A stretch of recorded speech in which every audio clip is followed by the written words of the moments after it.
మీరు రజనీకాంత్ గారు అనగానే నాకు హీరో రజనీకాంత్ గారు గుర్తొచ్చారు. ఎన్నేళ్ళు ఇన్వెస్ట్ చేశారండి యూపీఎస్సీలో? ఆల్మోస్ట్ 6-7 ఇయర్స్ అయిందండి. యూపీఎస్సీ వైపు ఎందుకు వచ్చారు? ఏం అట్రాక్ట్ చేస్తుంది మిమ్మల్ని అంటే ఏం చెప్తారు? చాలా కారణాలు ఉన్నాయి. ఒకటి, రెండోది ఏంటంటే ఎవరు అడ్వైస్ చేస్తారు మీకు యాక్చువల్లీ? ఓకే ఇది కరెక్ట్ నువ్వు చూస్ చేసుకున్నది. నేను సెల్ఫ్గానే డిసైడ్ అయ్యాను. తర్వాత ప్రిపరేషన్ మానేసి హైదరాబాద్లో వచ్చి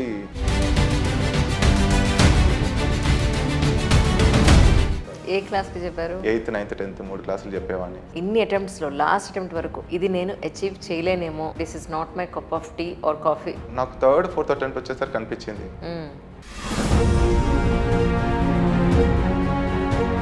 ఇంట్లో పేరెంట్స్ ఫీలింగ్ ఏంటండి ప్రజెంట్? ఒక్కసారి వాళ్ళకు రిజల్ట్ రాగానే ఇంకా వాళ్ళు తట్టుకోలేరండి. నిజంగా ఏడ్చేశారు ఇద్దరు. నేను ఏడ్చాను, వాళ్ళు ఏడ్చాను. నేను ఢిల్లీలో ఉన్నాను. నేను చెప్పాను ఇంకా బాధలు అయిపోయాయి, జీవితంలో మళ్ళీ బాధపడే అవసరం ఉండదు మన. సిఏపిఎఫ్కి ఏంటండి దాని ఎగ్జామ్ ప్యాటర్న్ గురించి, పోర్షన్ గురించి అని చెప్పగలుగుతారు? సిఏపిఎఫ్లో మొదట్లో మీకు ప్రిలిమ్స్ లాగా ప్రిలిమినరీ ఎగ్జామ్ లాగా ఉంటుంది. అందులో 2 పేపర్స్ ఉంటాయి.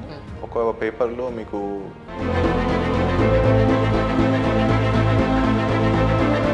So physical fitness, medical 2 important. మీరు ఫిజికల్గా క్లియర్ అయ్యి మెడికల్గా అవుట్ అవుతే అవుటే. ఓకే, ఏజ్ లిమిట్ సేమ్ యూపీఎస్సీకి ఎలా ఉందో దానికి కూడా అలాగే. ఇది పోలీస్ ఫోర్సెస్ కదా, దీంట్లో జనరల్ కేటగిరీ వచ్చేసి SC, ST అనేది 30 ఉండొచ్చు. ఆప్షనల్ ఏం తీసుకున్నారు?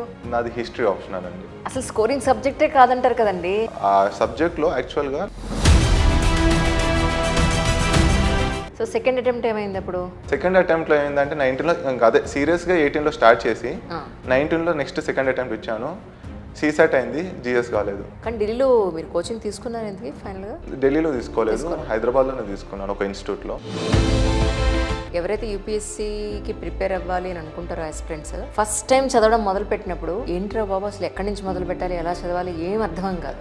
అలాంటి వాళ్ళకి మీరు ఏం చెప్తారు? ఒకవేళ వాళ్ళకి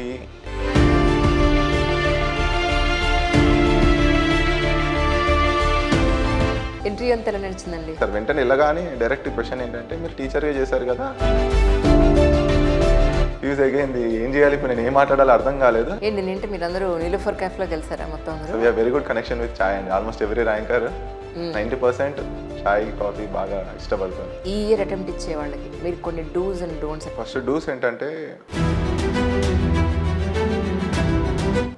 ఇప్పుడు మెయిన్స్ పాయింట్ ఆఫ్ వ్యూలో ఆన్సర్ రైటింగ్కి చాలామంది యూనిక్నెస్ ఉండాలి.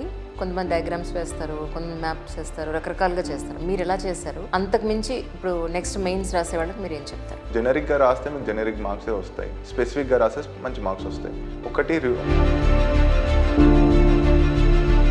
ఇన్ని గంటలు ఆస్ టుగెదర్ చదివిన తర్వాత how do you relax for your mind అంటే ఏం చెప్తారు? నేను కవితలు రాసేవాడిని బాగా. మీకు నచ్చింది ఒక లైన్? సారం ఎరగని ధరని సంతానమేలా, కట్టుబట్టలేని ఇంట చుట్టంబోయేలా, గగనాన మేఘంబు లేని ఉదకంబోయేలా, ఘోరంత శ్రమ ఎరగ శ్రీమంతుడేలా అని నేను రాసాను. వన్స్ యూపీఎస్సీలో నేను జాయిన్ అయిన తర్వాత అది మీకు ఏ స్ట్రీమ్ వచ్చినా ఖచ్చితంగా నేను చేయాలి అనుకున్న పాయింట్ ఏదైనా ఉందండి? సో ఫస్ట్ నేను అనుకుందంటే విమెన్ ఎడ్యుకేషన్ బాగా ప్రయారిటీ ఇద్దాం అనుకున్నానండి. Second agriculture. ఒకవేళ ఐపీఎస్ వస్తే మాత్రం డెఫినెట్లీ మోర్ దెన్ ఇక్కడ ఆఫీస్లో కూర్చోవడం కంటే అఫ్కోర్స్ ఆఫీస్ వర్కే ఉంటుంది ఎక్కువ ఐపీఎస్ వల్ల, but still I take time, మా పర్సనల్ టైం అయినా ఎప్పుడైనా విలేజెస్కి వెళ్ళి they have to build confidence in them అండి.